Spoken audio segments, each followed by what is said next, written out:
que cuando un electrocardiograma puedo determinar que el ventrículo tiene una recapitulación sistólica. Lo que veo con un electrocardiograma es el sistema eléctrico, el sistema de conducción eléctrica. Vamos a empezar a conocer. ¿Qué es esto de acá? Sistema de conducción del corazón. Oye, la otra vez también me ha robado una roja. ¿Quién fue?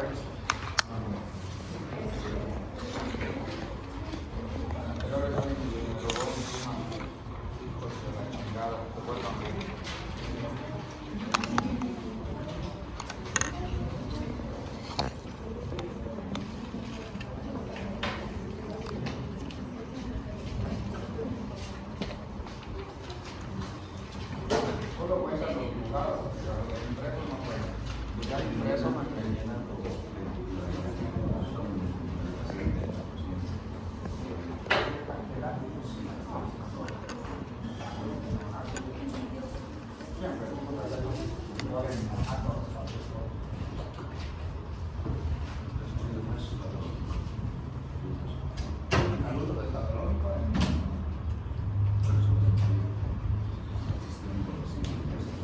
Eso pasa por la rigidez ventricular. Los niños claramente no va a haber rigidez ventricular y también no son. Muy bien. Entonces vamos a ver primero el sistema de conducción del corazón, ¿no? Está compuesto por el marcapasos del corazón. ¿Cuál es el marcapasos del corazón? Nódulo sinusal, que también se llama nódulo de nódulo de Keytig-Black, ¿no? ¿Por qué? Porque ellos lo han descubierto. Justamente por eso se llama nódulo de Keytig-Black, nódulo sinusal, nódulo sinoatrial o marcapasos del corazón. ¿Qué es este de acá? Mira, es este de acá, el nódulo sinusal. ¿Qué propiedades tiene el nódulo sinusal? Tiene muchas propiedades. Una de las principales propiedades del nódulo sinusal es la capacidad del cronotropismo. ¿Qué significará eso? El cronotropismo.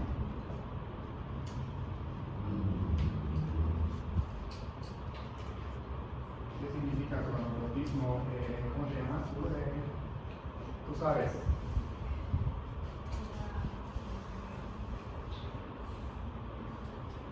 ¿Qué es el cronotropismo? El corazón tiene varias propiedades: sinotropismo, lucitropismo. Dentro de ellos está el cronotropismo. ¿Y qué es el cronotropismo? A ver, Alicia, tú que te gustan las cosas a ti, ¿qué es el cronotropismo? No tiene que ver con el tiempo. Obvio tiene que ver con el tiempo. Crono es tiempo. Tropismo. ¿Qué es el cronotropismo? Cronotropismo es la propiedad del corazón para hacer cambios en cuanto a la frecuencia cardíaca. Es decir, cuando una persona está durmiendo, por ejemplo, el nódulo sinusal es capaz de detectar que la persona está descansando. Entonces, ¿qué hace? Hace que la frecuencia cardíaca no trabaje tanto. Es decir, la frecuencia cardíaca va a bajar más o menos 30 a 40 latidos por minuto, ¿no? Ya cuando una persona se despierta, entonces el cuerpo empieza a caminar, empieza a consumir más energía. Entonces, el nódulo sinusal detecta eso y incrementa la frecuencia cardíaca, ¿no? Ya cuando una persona hace ejercicio, la frecuencia cardíaca va a incrementar más. ¿Por qué? Porque el organismo requiere mayor oxígeno, mayor nutrientes y por ende la frecuencia cardíaca va a incrementar más. A eso se llama adecuada respuesta cronotrópica, es decir, que la frecuencia cardíaca varía en función a las necesidades del organismo, ¿vale? Y el único lugar de todo el sistema de conducción del corazón que tiene esa capacidad es el nódulo sinusal.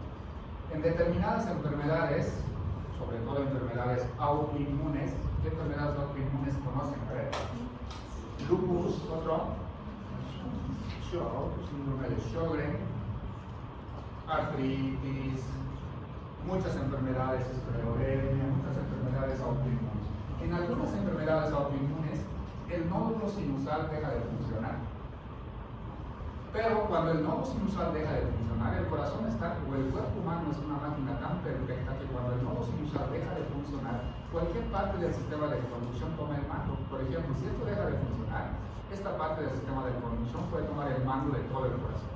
O el nodo AB, o o esta parte de acá. Cualquier parte puede tomar el mando del corazón, pero hagamos de cuenta que esta parte toma el mando del corazón, pero esta parte del corazón ya no tiene la capacidad de cronotropismo, es decir, que la frecuencia cardíaca siempre va a ser o 50 o 60 o 70, no va a variar independientemente de lo que esté haciendo el cuerpo. Está durmiendo, la frecuencia cardíaca va a ser 70, está corriendo, la frecuencia cardíaca va a ser 70, entonces pierde la capacidad de cronotropismo, ya no existe esa capacidad. Entonces, el nódulo sinusal, la principal función que tiene es la del cronotropismo. ¿Qué significa eso? Que puede incrementar o disminuir la frecuencia cardíaca en función a las necesidades del organismo, ¿no? Ahora, el nódulo sinusal, ¿dónde está ubicado? En la parte postero superior del atrio derecho, ¿verdad? Justo donde desemboca la vena cava superior, ¿no? Ahí está ubicado el nódulo. El nódulo sinusal se va a continuar con el nodo atrioventricular. ¿Cómo se llama el nodo atrioventricular? Eso, nodo de, más fuerte. Eso, ¿no? ¿Por qué? Porque son los médicos que lo han descubierto, gracias a ellos tiene ese nombre. Ahora, fíjense que entre ambos nodos existen estos de acá, que son los haces internodales, ¿no? Son 3 haces internodales. Aunque los electrofisiólogos, hay médicos electrofisiólogos, los electrofisiólogos son cardiólogos que se dedican solo a arritmias. Ese es un médico cardiólogo electrofisiólogo. Entonces ellos hacen mapeos y buscan vías de conducción. Y ellos te dicen que no existen tales vías o haces internos, ¿no? Pero en anatomía, cuando ustedes estuvieron pasando anatomía, vieron que había 3 haces internodales. ¿Cuáles serán?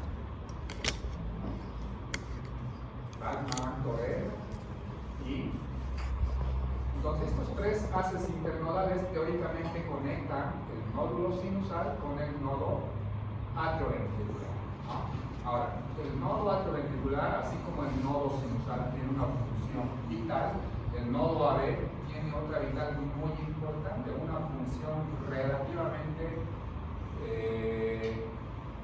es muy importante. ¿Cuál es? ¿Sabes? ¿Cuál es? No, tiene otra función más importante. ¿Cuál?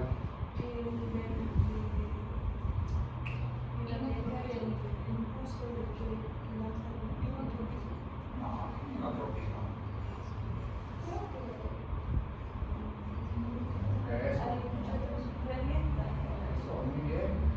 Disminuye la velocidad de conducción. ¿Cuál es el objetivo de disminuir la velocidad de conducción? El objetivo es que atrios y ventrículos no entren en sístole al mismo tiempo, ¿no?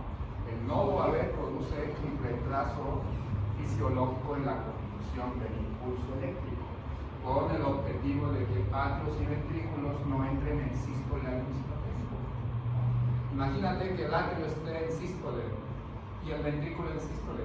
Cuando el ventrículo está en sístole, la válvula atrioventricular, ¿cómo está? Cerrada. ¿Dónde vaciarían las aurículas su sangre si la válvula atrioventricular está cerrada?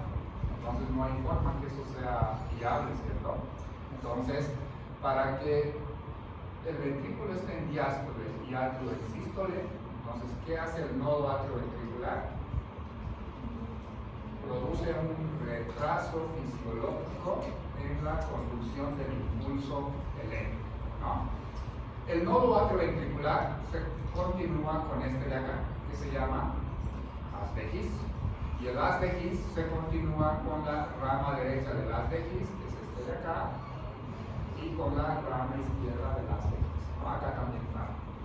Este es el nodo AB, haz de His, rama derecha del haz de His y la rama izquierda del haz de His. Y la rama izquierda del haz de His tiene 2 fascículos, fascículo anterior y fascículo posterior, ¿no? Entonces, este es el sistema de conducción del corazón. Fíjense ustedes acá,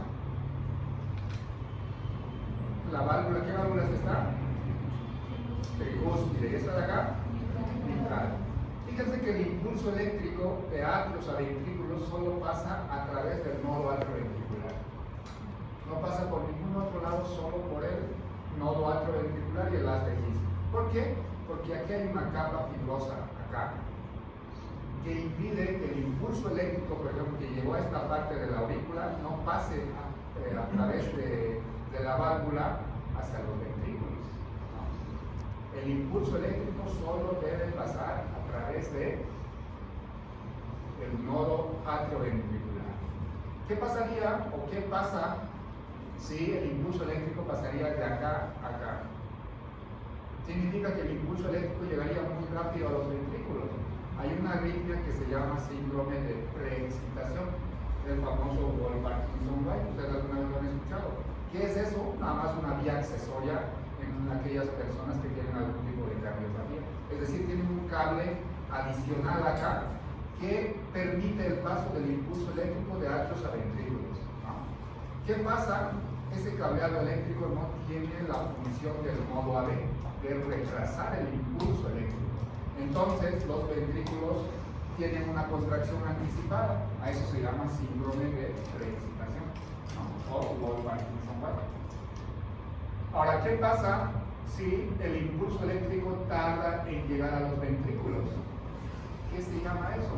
Bloqueo atrioventricular, ¿no? Hay bloqueos atriales, bloqueos intraventriculares y bloqueos atrioventriculares. Es decir, que el impulso eléctrico por algún motivo está siendo demorado al pasar de atrios a ventrículos. Bloqueo atrioventricular. Si el impulso tarda en llegar a los ventrículos, bloqueo. Si llega muy rápido, síndrome de preexcitación. El síndrome famoso Wolff-Parkinson. Entonces, este es el sistema de conducción del corazón. Nodo AB, o nodo sinusal, perdón, que se comunica con el nodo AB a través de los haces internodales, los tres. Weichenbach, Odell, Bachmann y el interauricular. ¿No? Y este se continúa el nodo AB con el haz de His con la rama derecha del haz de His y la rama izquierda del haz de His. Y la rama izquierda tiene los fascículos anterior y fascículo posterior. Ese es el sistema de conducción del corazón. Todo este sistema de conducción es lo que se representa en el electrocardiograma. Es la razón de por qué actualmente seguimos tomando el electrocardiograma. Antes, el electrocardiograma se descubrió hace mucho tiempo.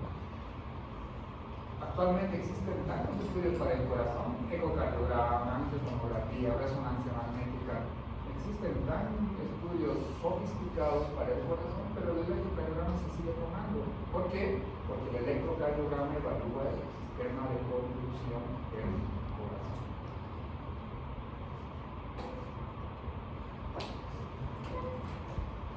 ¿Entendió el sistema de conducción? ¿No entienden algo? Pregunta.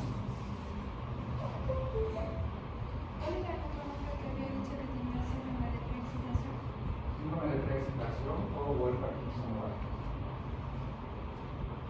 Y acá está explicado lo que hemos comentado de los haces internodales, el fascículo anterior, el medio, el posterior y el interauricular, que es el de Bachmann, ¿no? Odell, Weichenbach y Bachmann, ¿no? Pero cuando ustedes, si alguno de acá va a ser cardiólogo y cuando estén haciendo la especialidad, tenga un electrofisiólogo. Habíamos comentado que los electrofisiólogos son expertos en arritmias, ¿verdad?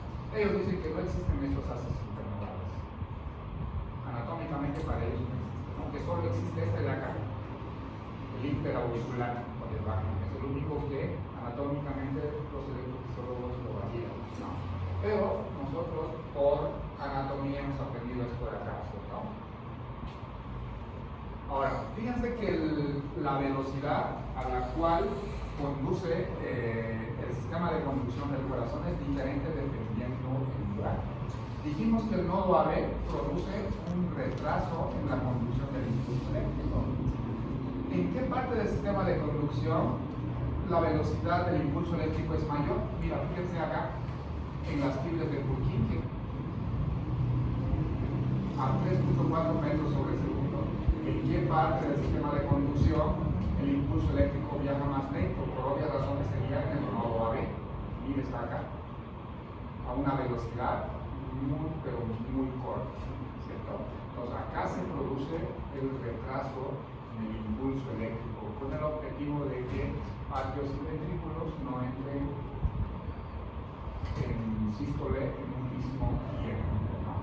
Entonces, la velocidad del impulso eléctrico varía dependiendo en qué parte del sistema de conducción se encuentra. En qué parte del sistema de conducción la velocidad de conducción es mayor.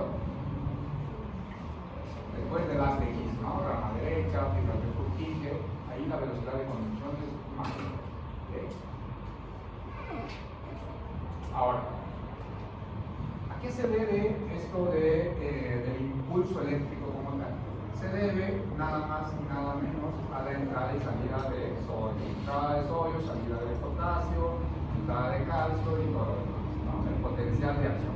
Potencial de acción del miocardio como tal y potencial de acción del sistema de conducción con sus diferentes fases. Todo es entrada y salida de sodio. ¿Para qué traje esto de acá?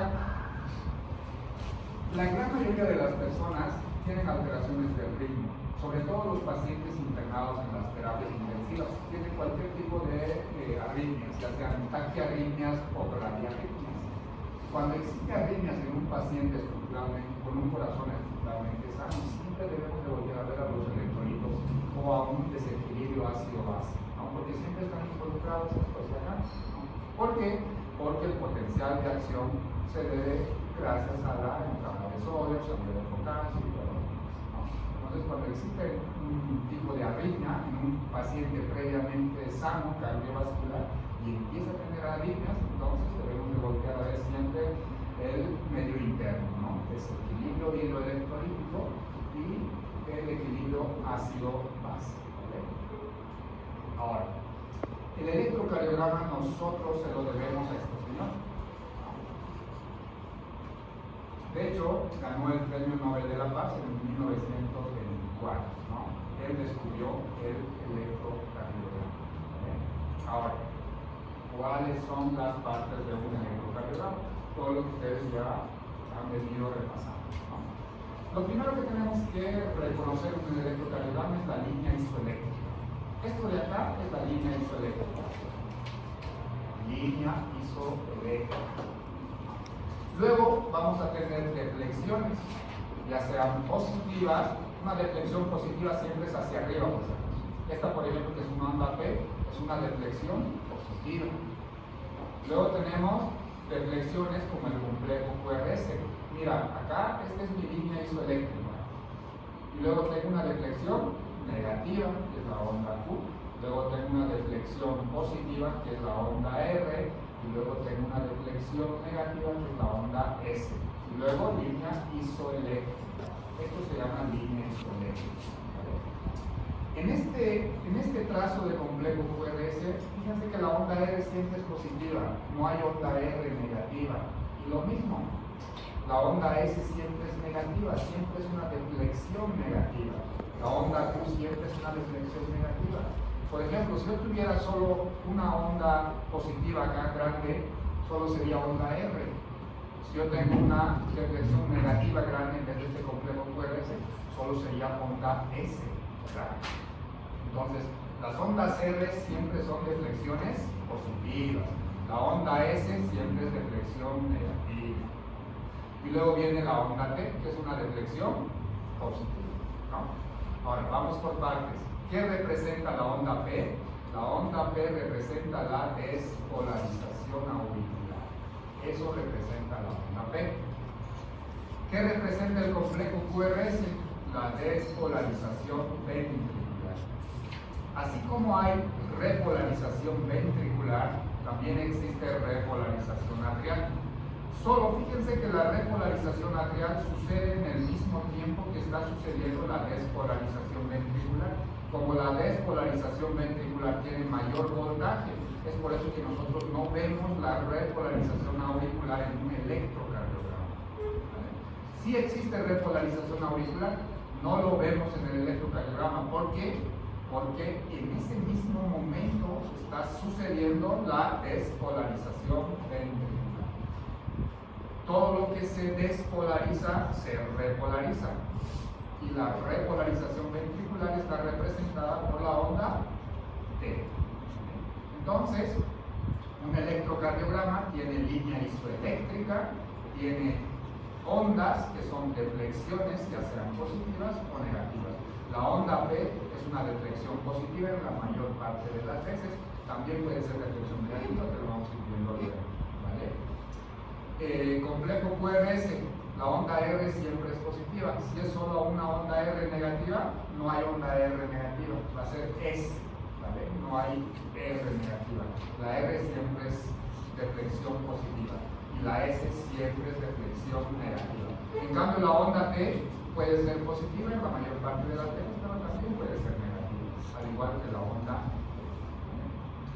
Así como un electrocardiograma tiene ondas, también tiene segmentos e intervalos, y eso es lo que vamos a ir viendo posteriormente. ¿Cómo sucede todo esto de acá? ¿Cómo sucede la onda P? ¿Por qué es positiva? ¿Por qué es negativa? Todo eso vamos a ir viendo ahora. Una célula cardíaca en reposo o una célula polarizada es cuando el sodio está fuera de la célula, fuera del miocardiocito, y el potasio está intracelular. Esa es una célula cardíaca en reposo, ¿vale? O una célula polarizada. ¿Qué pasa cuando a esta célula le llega un impulso eléctrico? Acá. Este es un impulso eléctrico que le está llegando. Esta célula se está despolarizando. ¿Y qué sucede en la despolarización? Que el sodio ingresa al interior de la célula y el potasio sale al espacio extracelular. Este fenómeno está sucediendo y a eso le llamamos célula cardíaca en despolarización. Y una célula cardíaca totalmente despolarizada es esta de acá, cuando el ion sodio está intracelular y el ion potasio extracelular. Entonces, célula polarizada, célula cardíaca en despolarización y una célula cardíaca activada o despolarizada. ¿Okay? Entonces, fíjense acá es entrada y salida de sodio. Por eso les había enseñado previamente esta diapositiva. Entrada y salida de sodio y potasio. Porque la entrada y salida de potasio es lo que al final genera un impulso eléctrico. Ahora, ¿cómo nosotros, por qué tenemos ondas positivas y por qué tenemos ondas negativas? Es dependiendo de qué parte lo estamos viendo el impulso eléctrico. Acá, en esta célula cardíaca, el impulso eléctrico está viajando de acá para acá. ¿Cuándo voy a tener positivo? ¿Cuándo voy a tener negativo? Va a ser dependiendo de dónde yo lo estoy viendo este impulso eléctrico. Es por eso que nosotros colocamos electrodos en el brazo derecho, brazo izquierdo, en la pierna izquierda y en las precordiales. ¿Para qué? Para ver este impulso eléctrico de diferentes partes. Por ejemplo, si yo coloco un electrodo acá, quiero medir la velocidad de este impulso eléctrico y de dónde a dónde está, cuál es la dirección de este impulso eléctrico. Con esta flechita el impulso eléctrico viene de acá y está viajando en este sentido, ¿cierto? Entonces, yo coloco un electrodo acá. Como veo que el impulso eléctrico en todo momento se aleja de mi electrodo, entonces yo siempre voy a tener una onda negativa. ¿Vale? Ahora, ¿qué pasa si yo esta despolarización que tiene este sentido yo lo veo de acá? Mi electrodo ya lo estoy colocando acá. Entonces el impulso que viajó de acá a acá se acercó a mi electrodo. Todo lo que se acerca me da una deflexión positiva. Pero de acá hasta acá el impulso se está alejando. Entonces tengo una deflexión negativa. Ahora, ¿qué pasa si yo lo veo de acá, del medio? Este impulso eléctrico que se generó acá, que está viajando en esta dirección, ¿qué pasa si yo lo veo de acá del medio? Acá está mi electrodo. El impulso que viajó de acá hasta acá se acercó a mi electrodo, entonces voy a tener una deflexión positiva. Pero el impulso de acá para acá se aleja, entonces voy a tener una deflexión negativa. Ahora, ¿qué creen ustedes que pasa con un electrodo que pongo acá ¿Qué pasa con un electrodo que pongo acá?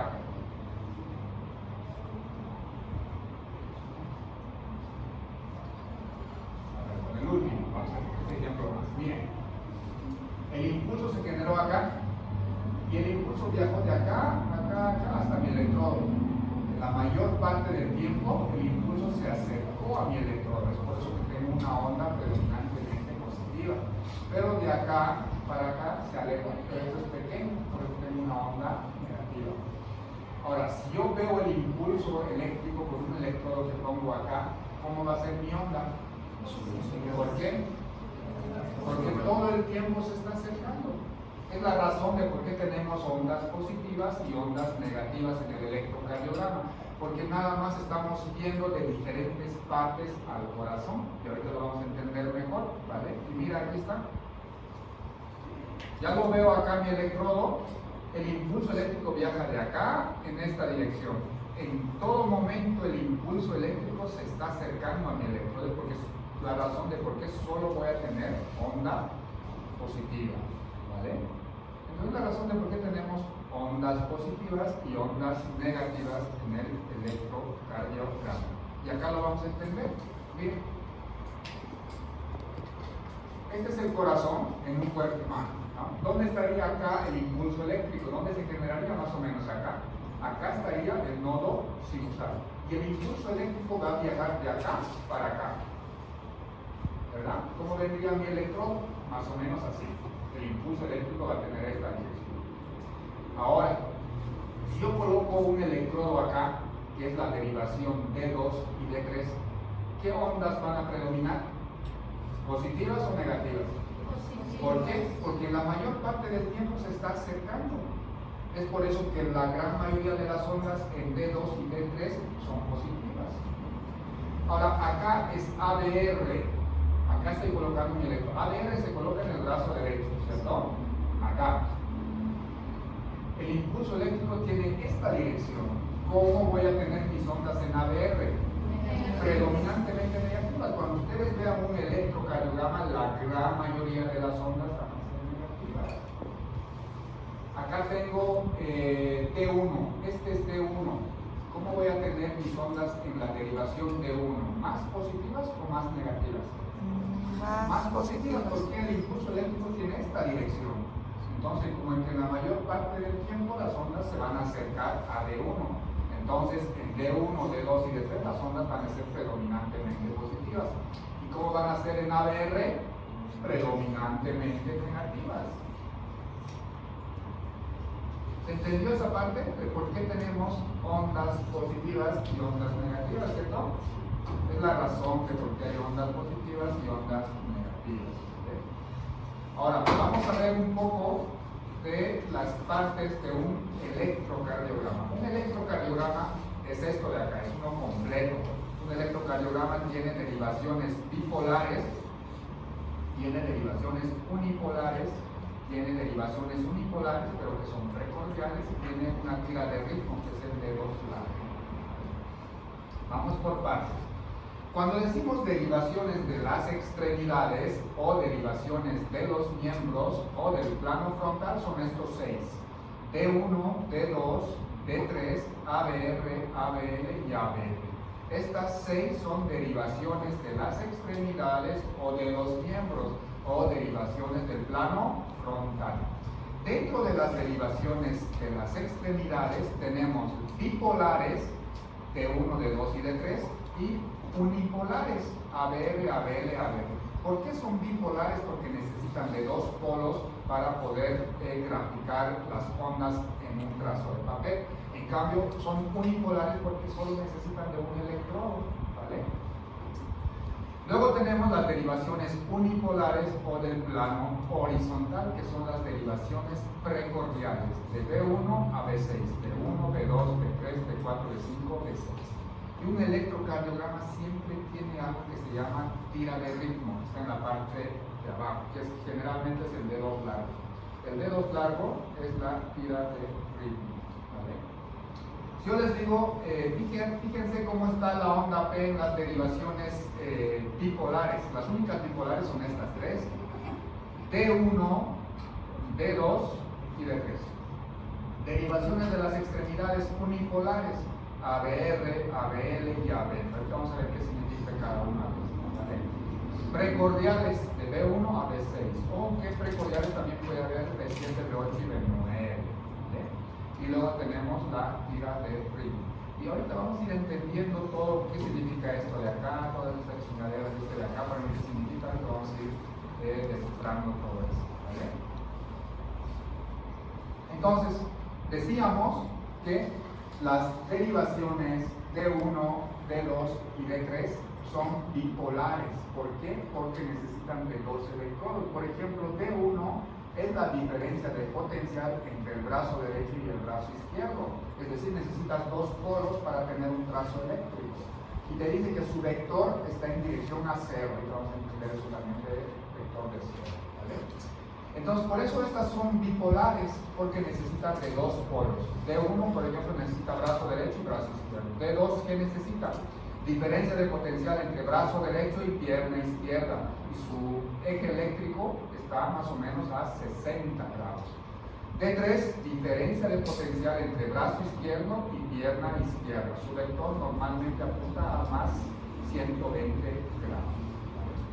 Derivaciones de las extremidades o de los miembros bipolares. ¿Por qué son bipolares? Porque necesitan de dos polos. Diferente a las derivaciones monopolares. Estas también son derivaciones de las extremidades, pero solo se necesita de un polo. ¿Qué significa ABR? Esto es del inglés, ¿no? Vector derecho. Vector derecho amplificado.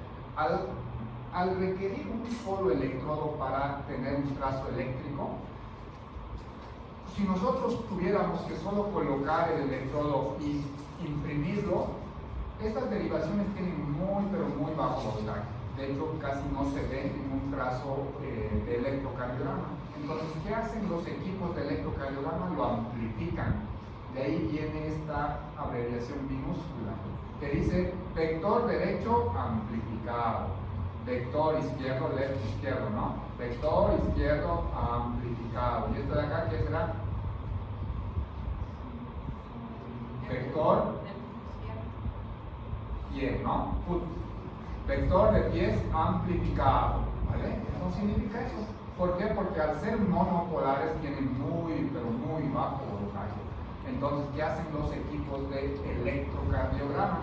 Amplifican para que nosotros los podamos ver. De ahí viene la palabra A. ¿Por qué? Porque están amplificados. ¿Vale? ¿Por qué? Porque son de muy bajo voltaje y siempre deben ser amplificados. ABR, por ejemplo, la suma de todos sus potenciales es en el brazo derecho y el vector está más o menos 150, menos 150.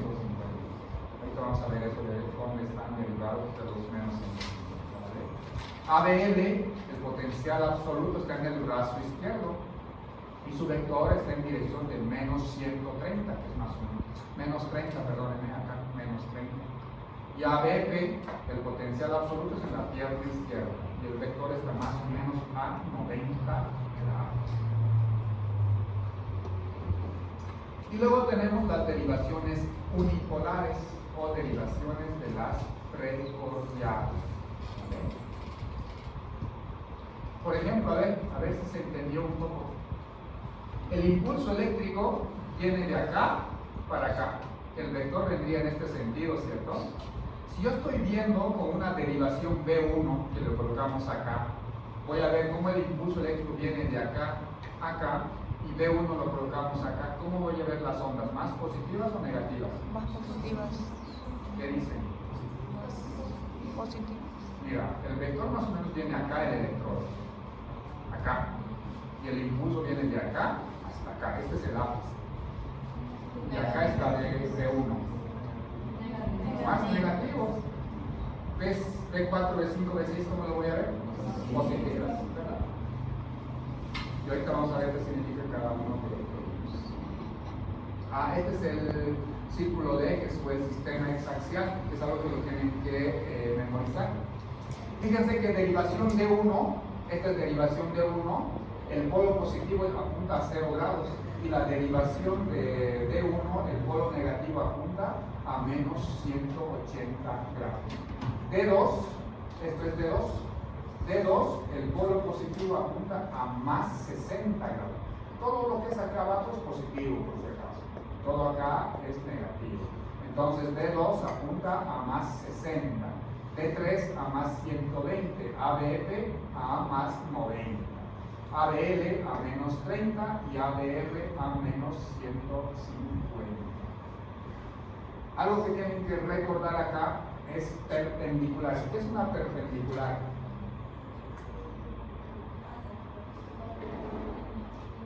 Eso, pero ¿cómo? 90 grados, ¿no? Cuando dos ejes forman un ángulo de 90 grados. Por ejemplo, esta es derivación de 1.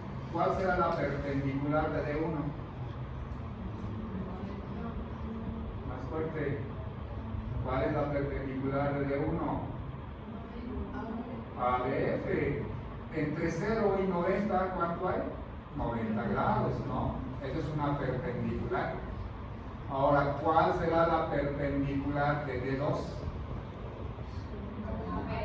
ABL. ¿Y cuál es la perpendicular de D3? ABR, no. La perpendicular es el otro eje con el que forma un ángulo de 90 grados. Ahí está lo que ustedes dijeron. De D2, ¿cuál es? ¿Por qué? Porque acá forma un ángulo de 90 grados. La perpendicular de D3, ABR, porque acá están formando 90 grados. De D1, ABR. Esto nos va a servir cuando saquemos el eje eléctrico del corazón. Ojo, no solo para sacar el eje eléctrico del corazón, se puede sacar el eje de la onda P, el eje de la onda T y así, ¿no? Para eso sirven las perpendiculares, entonces memorícenlo o tengan a la mano siempre este sistema hexaxial, ¿vale? Mira, acá está más ejemplificado de por qué vemos las ondas o negativas o positivas, ¿no? ¿Dónde está ahí ABR, por ejemplo?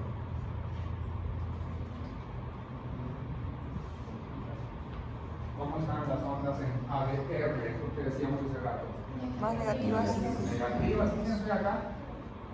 Mira, acá está el corazón, el impulso eléctrico tiene esta dirección, y yo estoy viendo desde acá arriba, todo el tiempo el impulso eléctrico se acerca. Todas las ondas, o la gran mayoría de las ondas, debe ser negativo. Esto es D1. En D1 el impulso eléctrico tiene esta dirección. En la mayor parte, por lo menos se acerca, por eso tengo la gran mayoría de las ondas positivas. En D2 ni hablar, más positivos, en D3 igual. En ABL y en ABL, ¿no? Es dependiendo de dónde yo estoy viendo ese impulso eléctrico del corazón. Es la razón, por eso acá, fíjense, acá hay unas camaritas. ¿De dónde estás viendo el impulso eléctrico? Y de ahí depende qué tipo de ondas yo voy a tener. Ondas positivas y ondas negativas. Hasta acá, ¿alguna duda, alguna consulta, algo que no haya quedado claro? Porque así no vamos a repetir, ¿eh?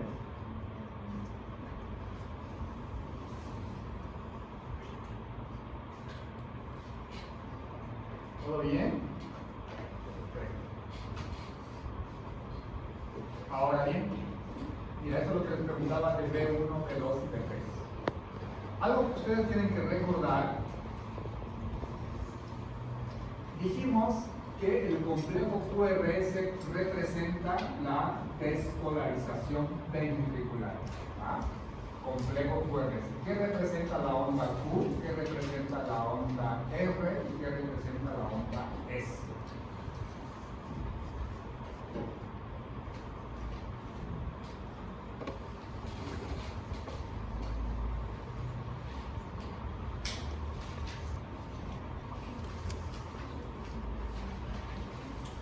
Fíjense acá, en B1, mira, tengo onda P, tengo una R pequeña, R minúscula, y tengo una S mayúscula, ¿no? ¿Por qué en B1 tengo una R pequeña y una S grande, una deflexión negativa grande? ¿Por qué creen?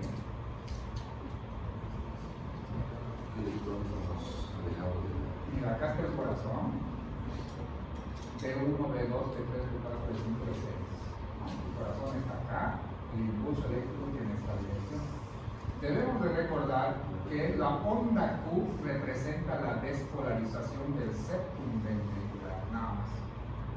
Es por eso que no vemos casi onda Q, porque el septum es muy pequeño y la onda de la despolarización del septum es pequeñita, esta es de acá. Y la despolarización tiene esta dirección y es súper pequeña. En cambio, la onda R representa la despolarización de la mayor parte de la masa ventricular. Es por eso que el voltaje de la onda R siempre es alto. ¿Por qué? Porque se está despolarizando la mayor parte de la masa ventricular. Y el vector tiene esta dirección. Y luego tenemos la onda S. ¿Qué representa la onda S? La despolarización de las bases ventriculares. ¿Cuál es la base del corazón? La parte que está más pegada a las valvas arcoventriculares. Por acá estaría la mitral y por acá estaría la tricúspide. Entonces esta parte es la base del corazón. Y el vector y el voltaje tiene esta dirección y es relativamente menor a la onda R. Entonces, si ustedes comparan el voltaje de la onda R, que es este de acá, con la onda S, este es el voltaje de la onda Q, es muy pequeño. ¿Por qué? Porque solo representa la despolarización del septum ventricular. Es la razón de por qué no vemos onda Q en la mayor parte de los trazos de electrocardiograma. Entonces, ¿qué representa la onda Q? Despolarización del septum ventricular. ¿Qué representa la onda R? Despolarización de la mayor parte de la masa ventricular. ¿Qué representa la onda S? De las bases del corazón. Y la base del corazón es la parte que está más pegada a las válvulas arterioventriculares. Más ejemplos de por qué vemos ondas positivas y ondas negativas en B2, ABR y ABR. En ABR la gran mayoría de las ondas son negativas justamente por lo que dijimos, ¿no? Que el impulso eléctrico en todo momento se aleja del vector observador. En cambio, a B2, que es acá, todo el tiempo se acerca. Y en ABR también. La onda Q, que siempre es patológica, pero en determinadas circunstancias puede ser normal, dependiendo cuánto mide, en cuanto a tiempo y en cuanto a voltaje. Lo vamos a ir viendo cuando estemos desglosando onda por onda, porque tenemos que ver cuánto mide la onda P, cuánto mide el complejo QRS, pues ahí vamos a ver que la onda Q es normal hasta ciertas medidas. Ya cuando pasa determinadas medidas, entonces siempre va a ser patológico. Vamos a hacer esta diapositiva más y aquí quedamos, ¿vale? Entonces este es un resumen de todo lo que es el sistema eléctrico del corazón. ¿Qué es esto de acá? Línea isoeléctrica. La primera deflexión del electrocardiograma, primera deflexión positiva, es la onda. ¿Qué representa la onda P? Despolarización auricular. ¿Y por qué no vemos repolarización auricular? Eso, porque en ese mismo momento está sucediendo la despolarización ventricular. Como la despolarización ventricular tiene mayor voltaje, se sobrepone a la repolarización auricular. Otra cosa que tienen que aprender desde acá es que la onda P tiene dos partes. Ustedes lo parten acá, esta parte es auricular derecha y esta parte es auricular izquierda. ¿Vale? Onda P, despolarización auricular. Complejo QRS, ¿qué representa? Despolarización ventricular. ¿Qué es la Q? El septum. ¿Qué es la R? la masa ventricular, que es la onda S, de las bases del corazón, ¿verdad? Recordar que siempre la onda R es positiva, no hay onda R negativa. La onda S siempre es negativa, no hay S positiva. La onda Q igual siempre es negativa, ¿vale? No podemos tener una deflexión positiva y luego un complejo QRS y llamarle la primera deflexión positiva onda Q. No, ¿vale? Y vamos siguiendo cómo se denomina cuando tenemos dos deflexiones positivas, por ejemplo. Después del complejo QRS tiene esto de acá que es línea isoeléctrica. Luego tenemos la onda T. ¿Y la onda T que representa? Polarización ventricular. Ahora, un electrocardiograma tiene ondas y también tiene segmentos. Segmentos es línea isoeléctrica. Este es un segmento, por ejemplo. Segmentos. Este de acá es un segmento, este de acá. Y fíjense acá termina mi onda P, luego hay línea isoeléctrica. Este es un segmento. Termina mi complejo QRS acá y acá inicia mi onda T. Este de acá es otro segmento. Entonces, segmento ¿qué es? Línea isoeléctrica, línea de base. No hay deflexiones. Eso es un segmento. Una onda es una deflexión, ya sea positiva o negativa. Un segmento es solo línea isoeléctrica entre dos ondas. Ahora, ¿qué es un intervalo? Intervalo, una suma de onda más segmento. Incluye onda, ¿vale? Solo tienen que memorizar o recordar dos intervalos. El intervalo PR está representado acá. Si les digo, miran el intervalo PR, ¿de dónde a dónde lo van a medir? Desde donde empieza la onda P hasta donde empieza el complejo QRS. ¿Por qué se llama intervalo PR? Porque lo medimos desde donde empieza la onda P hasta donde empieza el complejo QRS. ¿Por qué no se llama intervalo PQ? Justo porque les decía que la onda Q casi no se ve. Por eso se llama intervalo PR. ¿De dónde a dónde lo van a medir? Hasta donde empieza el complejo QRS. Otro intervalo que tienen que recordarlo siempre es este de acá. El intervalo QT. Es vital conocer el intervalo QT. ¿De dónde a dónde se mide? Donde empieza el complejo QRS hasta donde termina la onda T. Entonces, ¿qué intervalos tienen que aprender? Este intervalo RR no nos interesa, solo nos interesa cuando calculemos frecuencia.